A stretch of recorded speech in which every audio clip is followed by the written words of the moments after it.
안녕하세요. 건강의 달인 건달입니다. 코로나 이후로 좀 잠잠했던 황사와 미세먼지 이야기가 이제 슬슬 나오고 있는데요. 가까운 곳에 외출하려고 해도 미세먼지 공포 때문에 외출을 꺼리시는 분들이 꽤 많으신데요. 외출하기 전 미세먼지 농도를 체크하는 것이 일상화가 되었죠.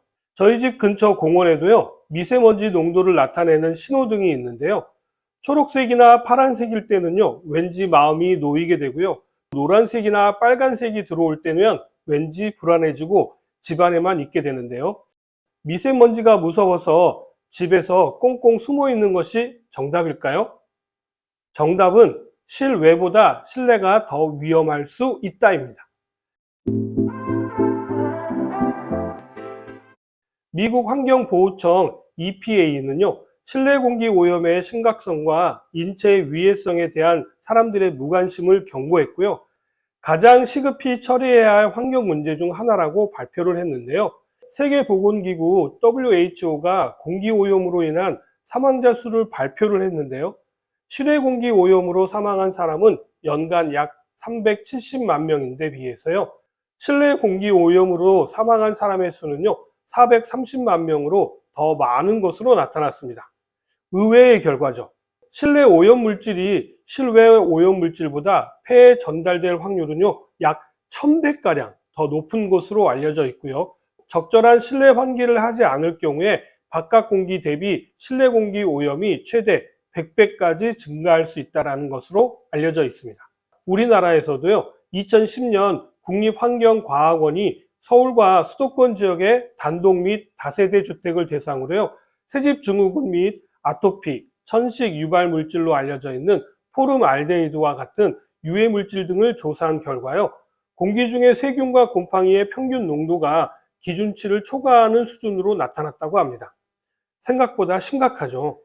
그렇기 때문에요, 전문가들은 미세먼지가 심각한 요즘 호흡기 면역 체계가 약한 영유아라든지 노약자분들, 임산부 면역 억제 치료를 받는 암 환자분들 경우에는요, 실외에서뿐만 아니라 실내에서의 공기질 관리와 환기에도 각별히 신경을 써야 한다라고 말하고 있는 것입니다. 그래서 오늘은요, 실내 미세먼지와 유해가스 발생지에 대해서 자세히 말씀드리고요, 어떻게 하면 이러한 피해를 최소화할 수 있는지에 대해서 말씀드리도록 하겠습니다. 실내 먼지의 주범부터 알아보자면요, 주방에서 발견할 수 있습니다. 최악의 조리 도구로는요, 프라이팬을 들 수가 있는데요. 집안에서 미세먼지를 발생하는 주요 원인 중에 하나는 요리를 하는 순간인데요. 영국 버밍엄대 연구진은요, 5가지 일반적인 요리 방법, 그러니까 프라이팬, 볶음, 튀김, 끓이기, 에어프라이기로 닭 가슴살을 요리하는 과정에서 발생하는 미세먼지와 휘발성 유기화합물인 VOC를 측정을 하였는데요. 미세먼지는 폐질환, 심장마비, 조기 사망과 관련이 있고요. VOC는 호흡기 합병증이라든지 두통, 간, 신장, 중추 신경계의 손상을 일으킬 수 있는 심각한 문제의 원인 물질입니다. 연구 결과 미세먼지에 대한 최악의 조리 방법은요, 프라이팬으로요, 공기 1세제곱미터당 92.9 마이크로그램의 최고 농도에 도달했다고 하고요. 볶음은 26.7, 튀김은 7.7, 끓이기는 0.7, 에어프라이기는요 0.6이었다고 합니다. VOC에 대한 가장 좋은 방법으로는요, 에어프라이기로 20ppb로 측정이 되었다고 하는데요. 끓이는 것은 30ppb, 볶음은 110ppb, 튀김은 230ppb, 프라이팬은 무려 260ppb였다고 합니다. 특히 이러한 수치는요, 정점에 도달한 후에 바로 사라지는 것이 아니었는데요. 오염 물질 수치는 음식을 조리한 후 1시간 이상 주방에서 상당히 높게 유지되었다고 합니다. 연구 저자인 크리스티안 프랭 교수는요, 프라이팬과 볶음에서 에어프라이기로 전환을 하게 되면 실내 공기 오염 물질 노출이 상당히 감소할 수 있다고 이야기했는데요. 에어프라이기가 오염을 줄이는 요인 중 하나는 디자인에 있다고 이야기합니다. 콜로라도 주립대 화학 교수인 델핀 파머 박사는요, 에어프라이기는 일반적으로 밀폐된 시스템이기 때문에 오일을 가열하면 입자가 생성되지만 대부분의 입자는 공기 중으로 나가기 전에 에어프라이기 내부에 축적되어서 공기를 오염시키지 않는 것으로 보이는 반면에 프라이팬과 볶음이라든지 튀김의 경우에는요, 모두 다 공기에 많은 기름 입자를 방출하였다라고 설명했습니다. 다음으로 실내 미세먼지의 주범은 바로 흡연입니다.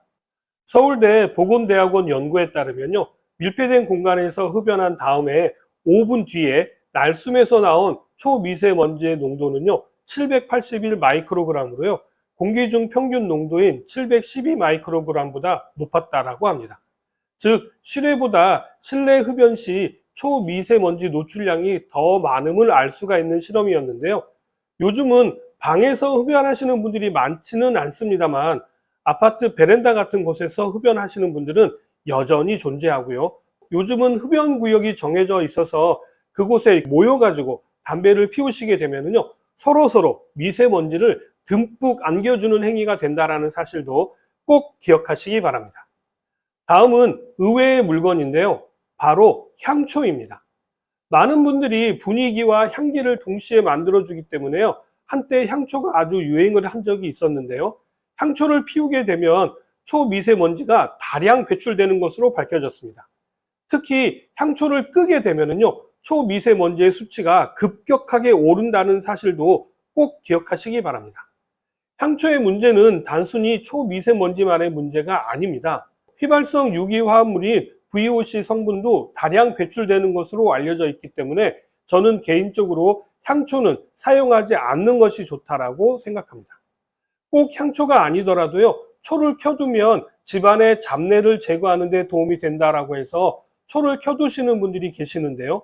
초를 켜시게 되면 잡내를 제거하는 데는 도움이 됩니다만 유해한 물질도 많이 만들어지기 때문에요, 초를 켰을 때는 잠시 피해 계시다가요, 초를 끄고 나면 반드시 충분한 환기를 하시는 것이 건강에는 더 도움이 됩니다.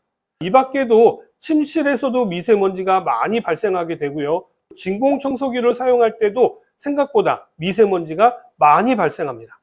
그렇기 때문에 자주 먼지 필터를 교환하시거나 세척하시는 것이 중요하겠죠. 그렇다면 실내 공기 정화를 위해서 어떤 것을 하면 도움이 될까요? 무엇보다 가장 중요한 것은요, 바로 환기입니다. 밖에 황사가 아주 심한 경우가 아니라면요, 잠깐이라도 환기를 하시는 것이 실내 공기질을 높이는 데 도움이 됩니다. 가능하면 하루에 3번, 10분 정도 낮에 환기를 하시는 것이 중요합니다.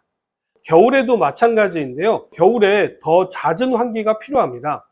난방을 한다라는 이유로 겨울철 환기를 더 안 하게 되거든요. 제가 어릴 적에요, 저희 선친께서는 겨울 아침에도요, 아침 일찍부터 집안의 모든 창문을 열어가지고 저희를 깨우셨던 것이 생각이 나는데요. 그때는요, 너무 추워서 있는 짜증 없는 짜증을 냈던 기억이 나는데 이것이 바로 우리를 건강하게 하시려는 아버지의 마음이셨던 것이죠.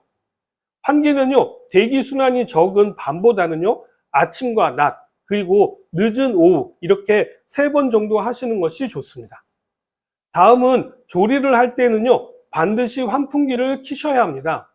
조리를 할 때 발생되는 초미세먼지와 VOC를 빠르게 배출할 수 있기 때문이죠.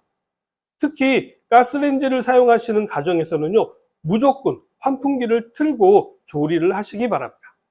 그리고 조리가 끝나고 난 후에는요, 주방 주변 바닥을 한번 물걸레로 싹 닦아주시는 것도 잊으시면 안 됩니다.